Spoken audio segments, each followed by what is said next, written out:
තමන්ට මොකක් හරි ඕ වගේ හෙන බරපතල බාධකයක් ජයගෙන තමයි ওই විශ්වාසය උපය ගන්න වෙන්නේ. එතනින් පස්සේ තමයි අර ලෝකේ 97ක් විතර මිනිස්සු ඉන්න 97ක් නෙමෙයි.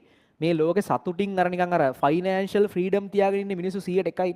කැමති දෙයක් ගන්න පුළුවන්, කැමති තැනක යන්න පුළුවන්. අර ජීවත් වීම ගැන සතුටින් ජීවත් වෙන මිනිස්සු 101යිනේ. 99ක් එදිනෙදා ප්‍රශ්නවල ඉන්නේ. හෙට බිල ගෙවා ගන්නේ කොහොමද?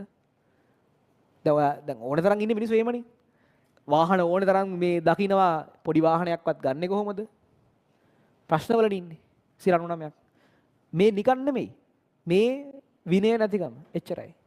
මුළු කාලේ මේ මිනිසුන්ට ලොකු හීන තියෙනවා. ඒත් විනයක් නැහැ. ඒක පවත්වා ගන්න බෑ. මොකක් හරි මොටිවේෂන් වීඩියෝ එකක් බලනවා එදාට හිතෙනවා හරි මං වැඩේ කරනවා කියලා ඊළඟ වෙලාවේ ආයිත් සාමාන්‍ය ගුණාම තමයි. හරි.